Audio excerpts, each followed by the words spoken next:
ఎందరో తారల జీవితాలు పైకి కనిపించే రంగుల ప్రపంచమంతా అందంగా ఉండదు. ప్రేక్షకులను ఎంతో ఎంటర్టైన్ చేసే వీరి వెనకాల కనిపించని గాయాలు ఎన్నో ఉంటాయి. నటన, అందం, అభినయం, అద్భుతమైన గాత్రంతో సౌత్ సినీ ఇండస్ట్రీని కొన్ని దశాబ్దాల పాటు శాసించారు శ్రీవిద్య. శ్రీవిద్య 1953 జూలై 24న మద్రాసులో ఓ కళాకారుల కుటుంబంలో జన్మించారు. ఆమె తండ్రి వికటన్ ఆర్ కృష్ణమూర్తి. ఆయన తమిళ సినిమాల్లో కమెడియన్ కాగా తల్లి ఎంఎల్ వసంతకుమారి ప్రముఖ కర్ణాటక సంగీత విద్వాంసరాలు. శ్రీవిద్య పుట్టిన కొద్ది కాలానికే తండ్రి పక్షవాతం బారిన పడ్డంతో పూర్తిగా ఆర్థిక ఇబ్బందుల్లో కూరుకుపోయారు.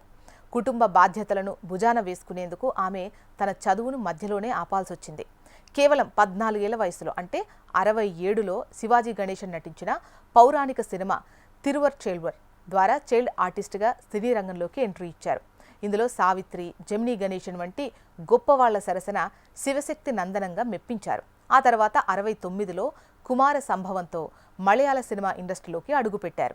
అయితే తెలుగు సినిమా ఇండస్ట్రీలో మాత్రం శ్రీవిద్య ప్రయాణం 1969లో వచ్చిన పేదరాశి పెద్దమ్మ కథతో మొదలైంది. కాంతారావుకు జోడీగా రాజకుమారిగా అలరించిన శ్రీవిద్య ఆ తర్వాత దాసరి నారాయణరావు తొలి సినిమా తాత మనవడులో రాయంటి నామొగుడు రంగా అనే ఐటెం సాంగ్లో స్టెప్పులేసి అందరినీ ఆకర్షించారు.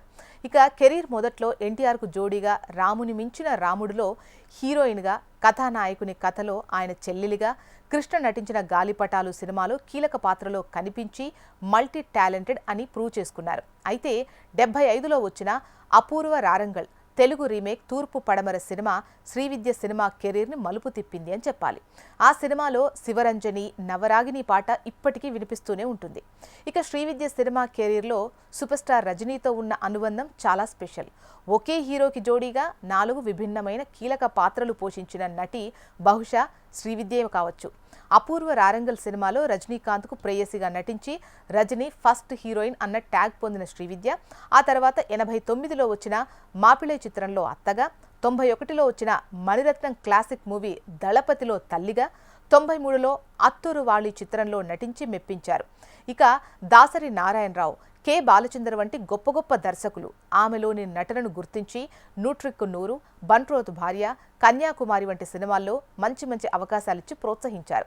ఆ తర్వాత కాలంలో చిరంజీవితో కొండవీటి దొంగ, ముగ్గురు మొనగాళ్లు, బాలకృష్ణతో ఇన్స్పెక్టర్ ప్రతాప్, బంగారు బుల్లోడు, నాగార్జునతో విక్కీదాదా, వెంకటేష్, ధర్మచక్రం, బ్రహ్మపుత్రుడు వంటి సినిమాల్లో నటించి మెప్పించారు. ఇక శ్రీవిద్య కేవలం నటిగా మాత్రమే కాదు, మంచి ప్లేబ్యాక్ సింగర్ కూడా. అయితే సినిమా లైఫ్ సక్సెస్ఫుల్గా సాగుతున్న ఆమె పర్సనల్ లైఫ్ మాత్రం అంత ఆశాజనకంగా లేదని చెప్పాలి. కమల్ హాసన్తో ఏర్పడ్డ పరిచయం ప్రేమగా మారింది. ఇద్దరూ పెళ్లి చేసుకోవాలని అనుకున్నారు. కమల్ స్వయంగా శ్రీవిద్య సోదరుడు శంకర్తో మాట్లాడారు. కానీ శ్రీవిద్య తల్లి వసంతకుమారి మాత్రం వీరి ప్రేమను ఒప్పుకోలేదు. కమల్ వయసులో శ్రీవిద్య కంటే ఏడాది చిన్నవాడు కావడం, ఇద్దరూ ఒకే ఇండస్ట్రీలో ఉండటం, అప్పుడప్పుడే శ్రీవిద్య కెరీర్ పీక్స్కి వెళ్తుండటంతో ఆమె ఈ పెళ్లిని అంగీకరించలేదు. కమల్కు దూరమై ఎంతో వేదన అనుభవించారు. ఆ తర్వాత కమల్ హాసన్ గణపతివాణి గణపతిని పెళ్లి చేసుకున్న సంగతి మనకు తెలిసిందే. అయితే ఈ ప్రేమ లవ్ బ్రేకప్ తర్వాత 76లో శ్రీకన్నల్ అనే మలయాళ సినిమా నిర్మాత అసిస్టెంట్ డైరెక్టర్ అయిన జార్జ్ థామస్ ఆమెకు ఏర్పడ్డ పరిచయం జీవితాన్ని మరో మలుపు తిప్పిందని చెప్పొచ్చు. మానసికంగా ఒంటరైన శ్రీవిద్యను జార్జ్ తన మాటలతో ఆకట్టుకున్నారు. అయితే బ్రాహ్మణ అమ్మాయి అయిన శ్రీవిద్య క్రైస్తవ మతస్థుడైన జార్జ్ని పెళ్లాడ్డానికి తల్లి మళ్లీ వద్దని వారించినా ఆమె వినలేదు. ముంబై వెళ్లి క్రైస్తవ మతం స్వీకరించి మరీ జార్జ్ను పెళ్లి చేసుకున్నారు. అయితే జార్జ్ తీసిన సినిమా ఫ్లాప్ అవడంతో ఫైనాన్షియల్ ఇబ్బందులు మొదలయ్యాయి. దాంతో శ్రీవిద్యను మళ్లీ నటించాలని జార్జ్ ఒత్తిడి చేయడం మొదలుపెట్టాడు. అయితే ఆమె తిరిగి మేకప్ వేసుకుని సంపాదిస్తుంటే ఆ డబ్బులు లాక్కోవడమే కాకుండా ఆమెపై అనుమానంతో తీవ్రంగా వేధించడంతో భరించలేక ఇల్లొదిలి బయటకొచ్చింది. అలా సుదీర్ఘ న్యాయ పోరాటం చేసి ఎట్టకేలకు 88లో విడాకులు పొందింది. ఆర్థికంగా, మానసికంగా చితికిపోయిన శ్రీవిద్యకు సత్యసాయిబాబా అంటే అమితమైన భక్తి. తమిళం, తెలుగు, మలయాళం, కన్నడ, హిందీ భాషలో మొత్తంగా ఒక 800కు పైగా సినిమాల్లో నటించారు. ఈ మహానటిని విధి మరోసారి వంచింది అని చెప్పొచ్చు. 2003లో ఆమెకు క్యాన్సర్ సోకినట్టు తెలిసింది. అయితే ఆ క్యాన్సర్తో కూడా ఆమె 3 ఏళ్ల పాటు పోరాడగలిగారు. ఇక ఆసుపత్రిలో ఉన్న టైంలో ఆమె ఎవరినీ కలవడానికి ఇష్టపడకపోయినా ఆమె తొలి ప్రేమ కమల్ హాసన్ మాత్రం వచ్చి పరామర్శించేవారట. జీవితంలో పోరాడి అలసిపోయాను, భగవంతుడు ఎప్పుడు పిలిస్తే అప్పుడు వెళ్ళడానికి సిద్ధంగా ఉన్నానని కమల్తో చివరి రోజుల్లో అన్న మాటలు కన్నీరు తెప్పిస్తాయి. ఇక చివరి రోజుల్లో చెన్నై వదిలి తిరువనంతపురంలో స్థిరపడ్డ శ్రీవిద్య చనిపోవడానికి 2 ఏళ్ల ముందు ఎమ్మెల్యే అయిన గణేష్ కుమార్ సాయంతో ఒక ట్రస్ట్ ఏర్పాటు చేశారు. తన కోట్ల విలువైన ఆస్తిని పేద విద్యార్థుల చదువు కోసం, సంగీతం, నాట్యం, కళల అభివృద్ధి కోసం రాసిచ్చేశారు శ్రీవిద్య.